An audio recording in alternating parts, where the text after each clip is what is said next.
bienvenue dans notre nouvelle édition de On ne vous dit pas tout. Voilà, bonjour à tout le monde. Et aujourd'hui, on va parler encore une information, peut-être en France, dans le monde qui nous reçoit, ne parle pas. Il y avait à peu près 70 jours, 80 jours, des centaines de soldats indiens ont pénétré dans le territoire chinois, à Tonglang, dans la région Himalaya. Et c'est très grave parce que c'est une violation flagrante de toutes les règles internationaux. C'est surtout des soldats entrés dans un territoire d'autres pays. Alors, apparemment, un conflit armé sera inévitable. Un conflit armé entre deux puissances nucléaires, entre les deux grands pays les plus peuplés du monde, entre le dragon et l'éléphant, ce sera inimaginable. Mais, grâce à la volonté de deux côtés, finalement, il y a une semaine, les soldats indiens se sont retirés et le problème est résolu d'une façon pacifique.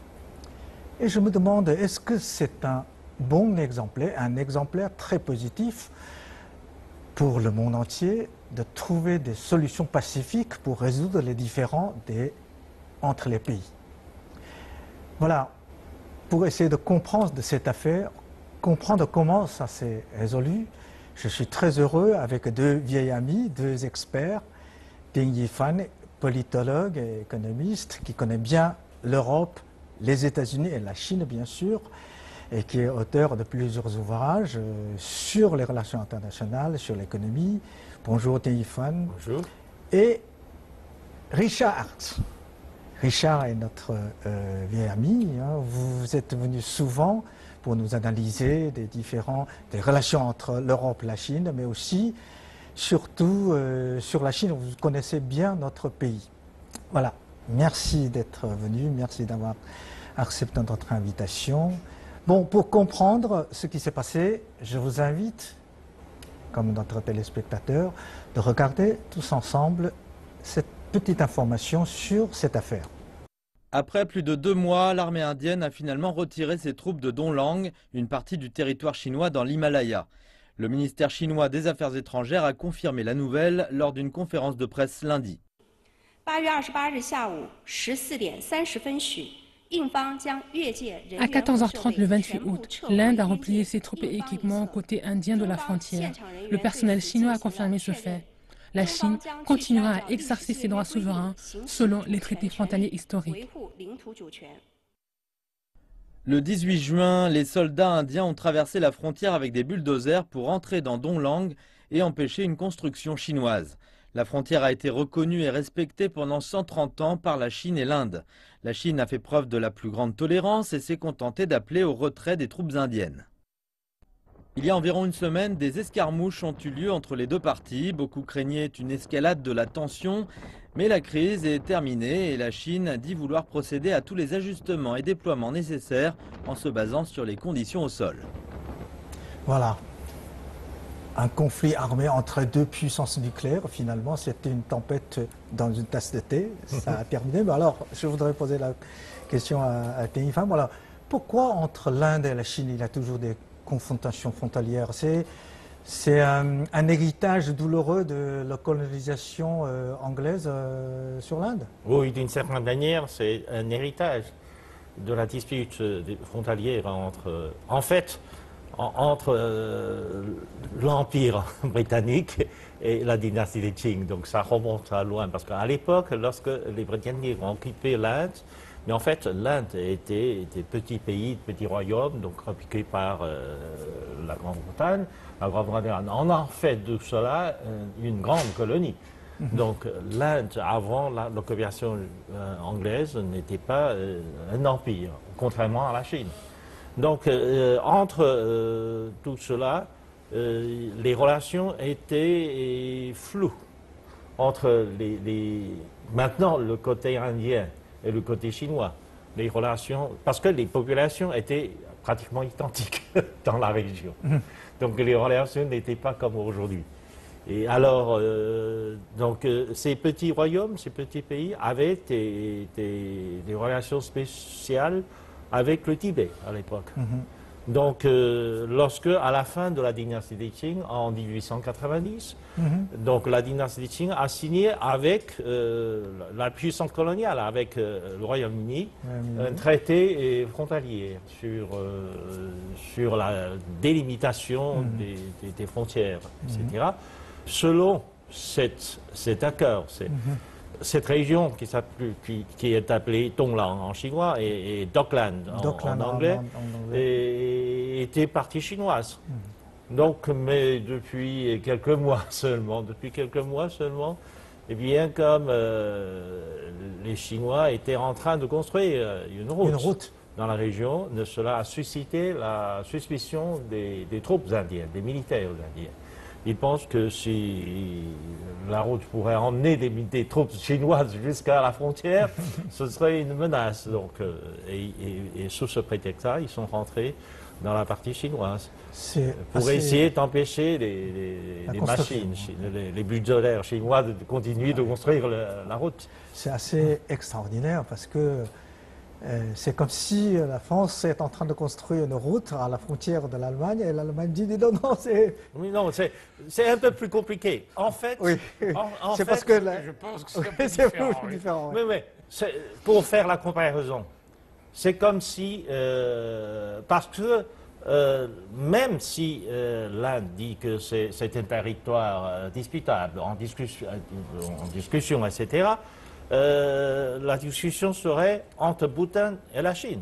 Oui, pas Bhoutan entre l'Inde et la Chine. C'est comme si au Monaco, par exemple.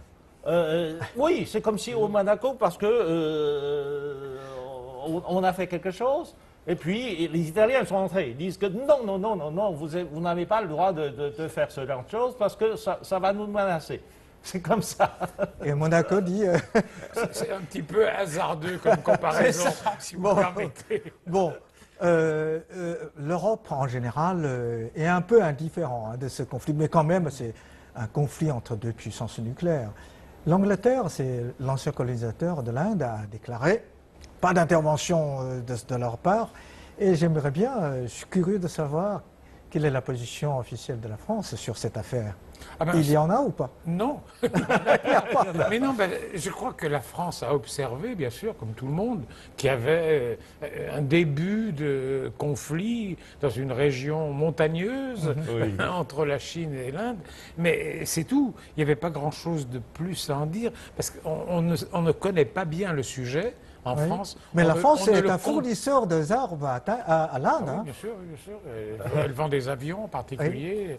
Mais d'accord, mais à partir de là, elle est aussi en contact avec la Chine sur le plan commercial énormément. C'est plutôt... La France a une bonne relation avec les deux côtés. Oui. Et donc, voyant ce sorte de conflit dans une partie du monde éloigné, très montagneuse, tout ça, ça semble un peu bizarre. Et je crois que la position officielle de la France a été n'en parlons pas trop. Évidemment, si c'était devenu un vrai conflit, si c'était allé au Conseil de sécurité, là, la France aurait bien été obligée de prendre une position. Mais là, on est resté, en France, extrêmement discret.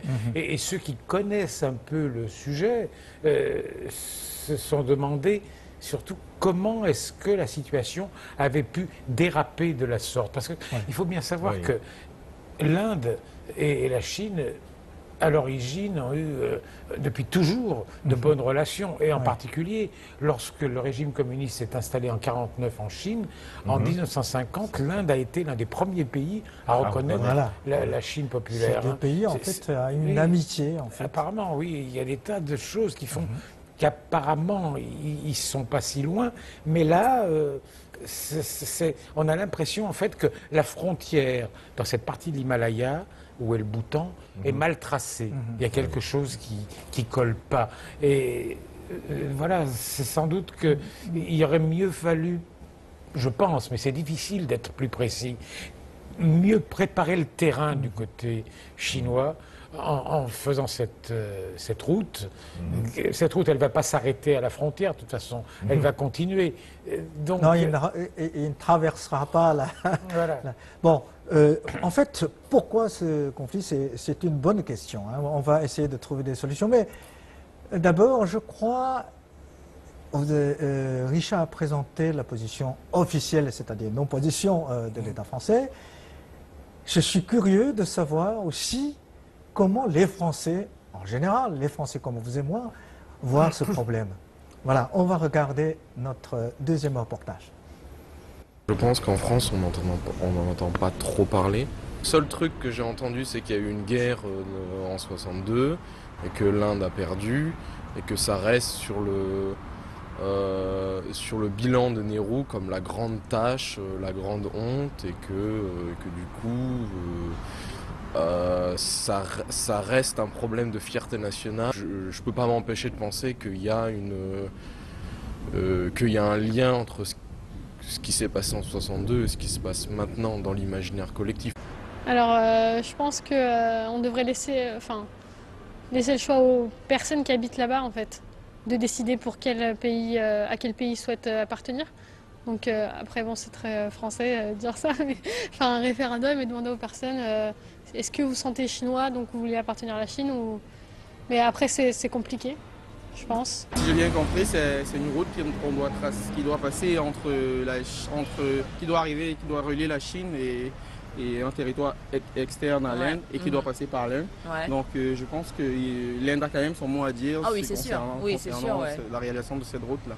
Après, il faudrait voir les avantages, les inconvénients. Enfin, je veux dire, ce que la Chine a à gagner, ce que l'Inde aussi a à gagner, et voir les termes qui seront mis, enfin les termes de la négociation, et voir sur un plus long terme. Enfin, je ne sais pas quelle est la stratégie du peuple indien ou du peuple chinois aussi. Donc du coup, je pense que ce sera un jeu politique un peu compliqué.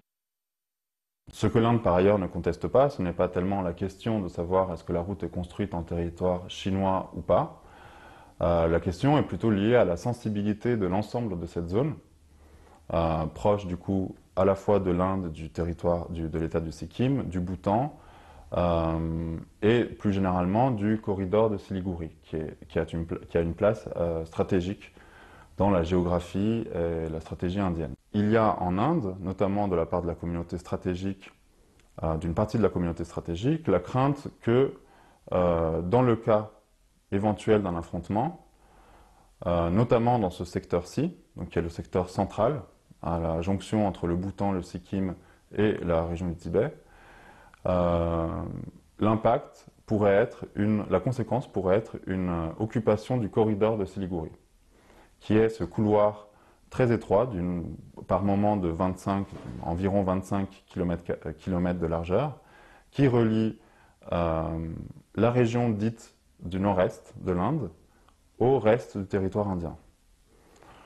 Et donc c'est un corridor vital pour l'approvisionnement du reste.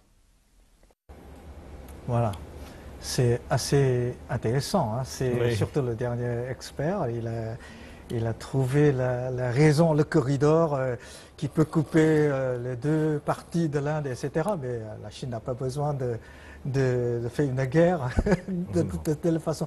Et ce qui m'intéresse encore, c'est la jeune fille qui a dit c'est facile de faire un référendum, hein, c'est très français, elle a dit. Mais le problème, c'est que là, il n'y a personne qui habite là-bas.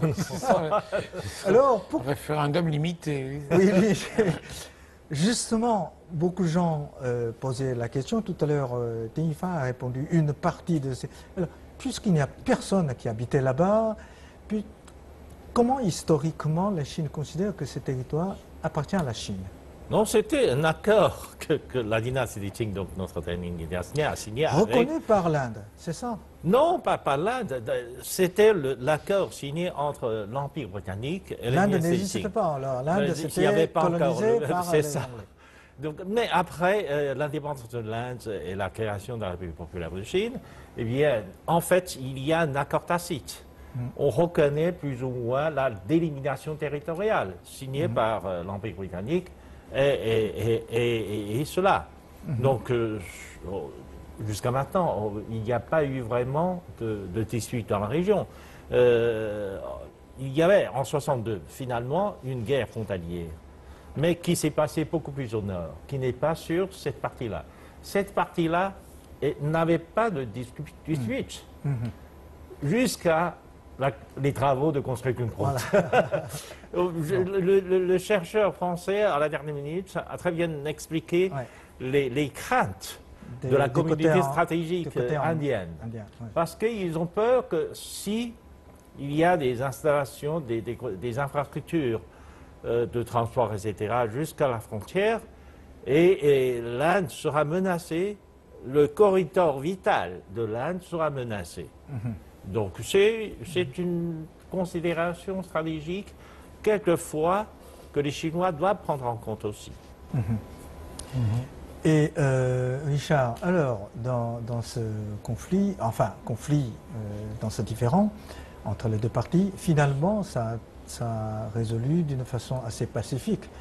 Mais l'opinion publique chinoise dit que, oh là là, des soldats étrangers arrivent à notre territoire, 70 jours, hein, c'est comme si on était occupé, malgré le retire de ses troupes, mais la Chine est un peu montrée faible, n'a pas les chassé tout de suite.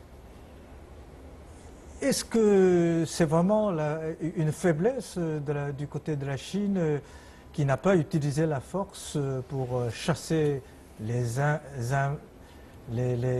envahisseurs?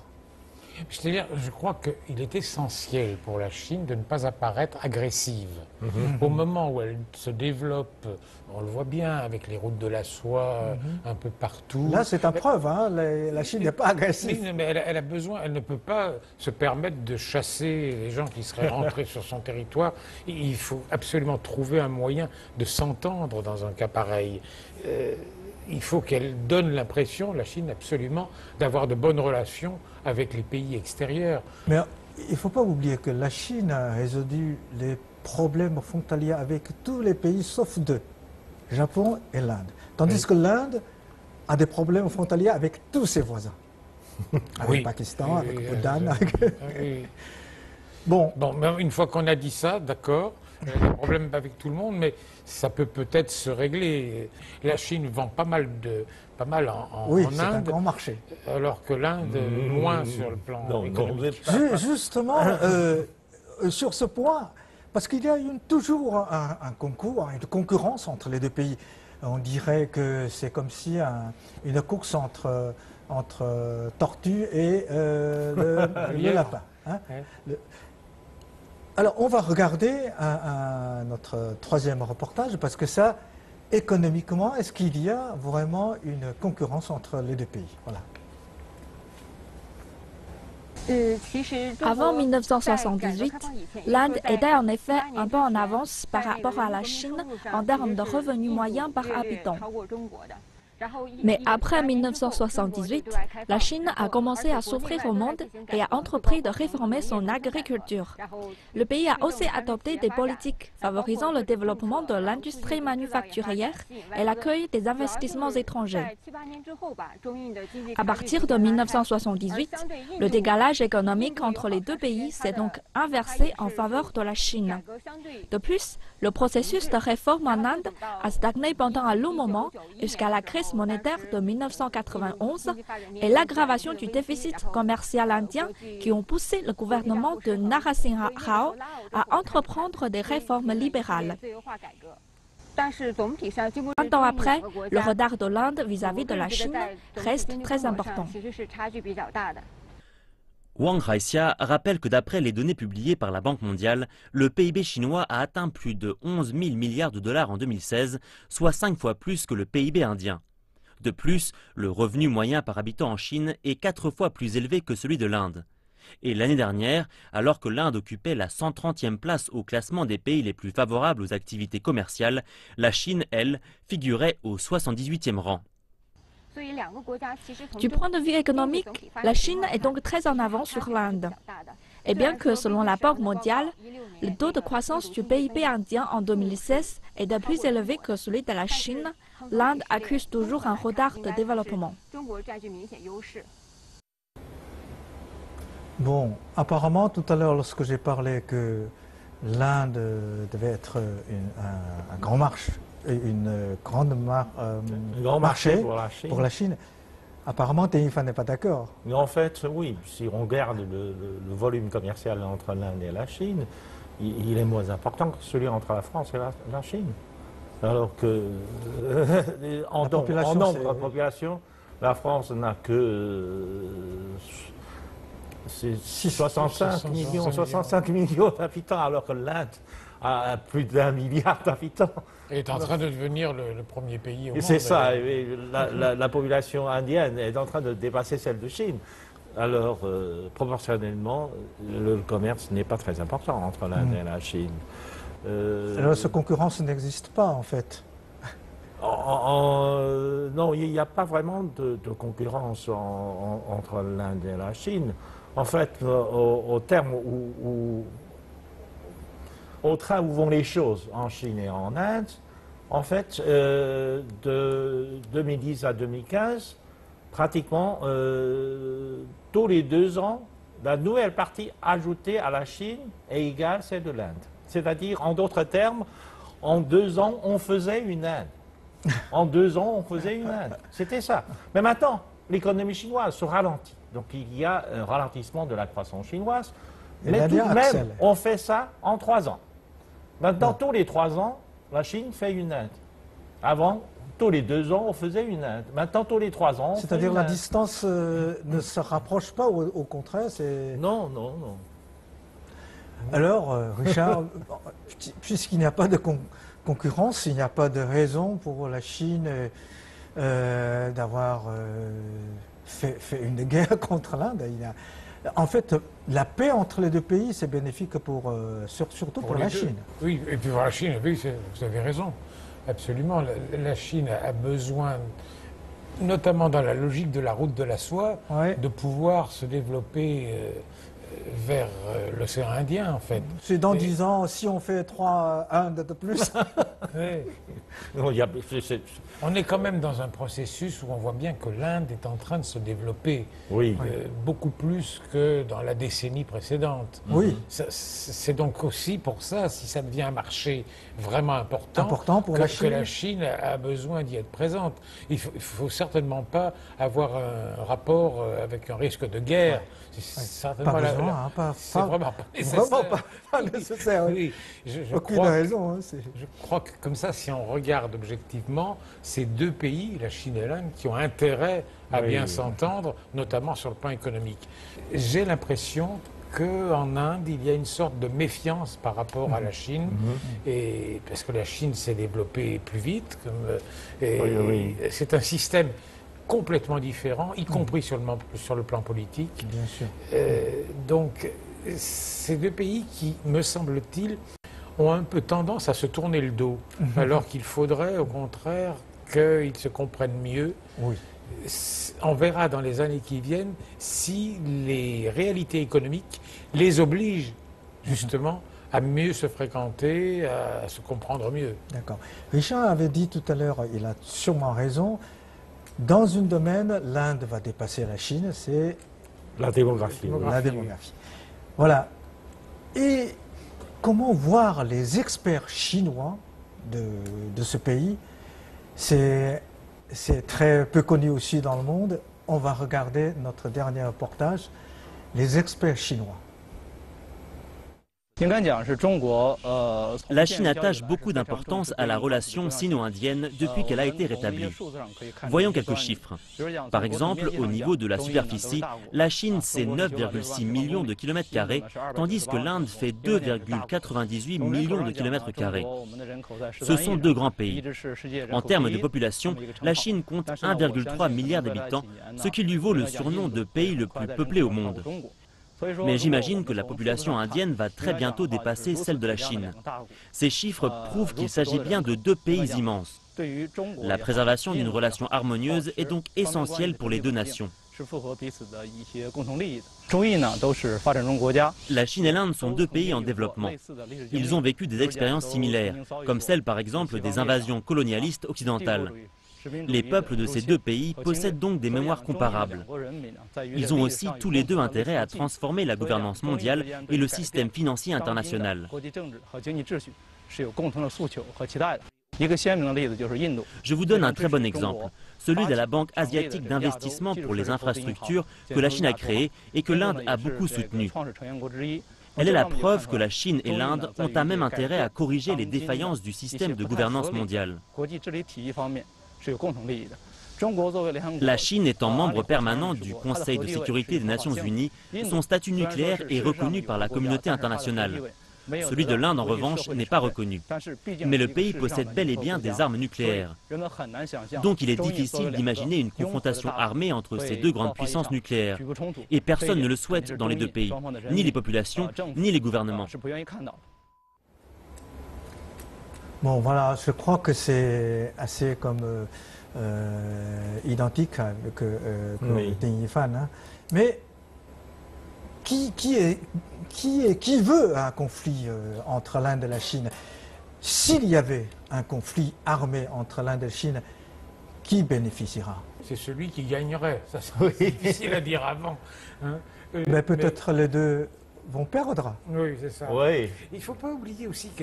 Deux pays nucléaires, il ne faut pas oublier. Donc ils ne vont pas s'attaquer. Non, non. La dissuasion, c'est ça.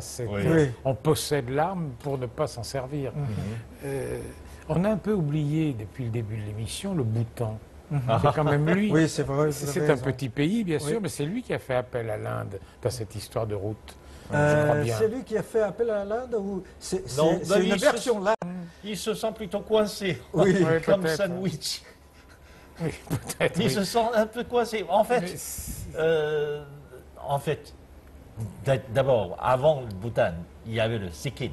Oui. Le Sikkim était aussi un petit État comme le Bhoutan, mais le Sikkim a été annexé par l'Inde.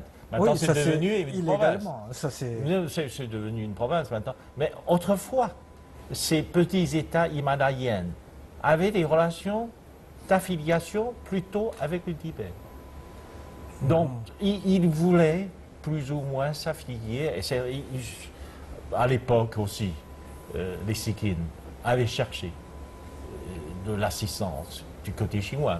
Mais enfin, pour des raisons historiques assez compliquées, la Chine n'était pas intervenue dans l'affaire. Donc, le Sikkim a été annexé. Et il y a seulement quelques années, avant 10 ans, depuis ce siècle, en 2000, je ne sais plus quoi, 2007-2009, il y a eu une déclaration officielle du gouvernement chinois reconnaissant cette annexion, en fait. Le Sikkim est devenu... Et maintenant, la Chine n'a toujours pas de relations diplomatiques avec Bhoutan?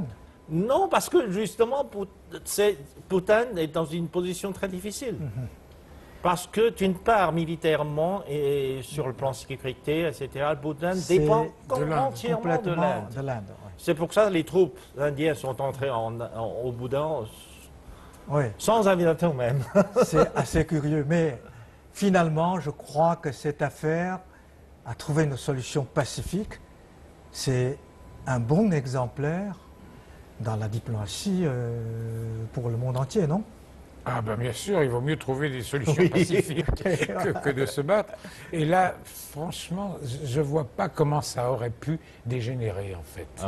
Il y a trop de contacts, trop de relations entre la Chine et l'Inde. Et trop d'intérêts communs. Voilà. C'est justement la fin de notre émission. Je crois que on reparlera s'il y a d'autres conflits. On se rappellera de ce conflit résolu d'une façon pacifique. Bon, merci beaucoup à tous les deux d'être venus. Merci pour vos analyses. Et merci aussi pour nos chers téléspectateurs. Merci pour votre fidélité et à la prochaine.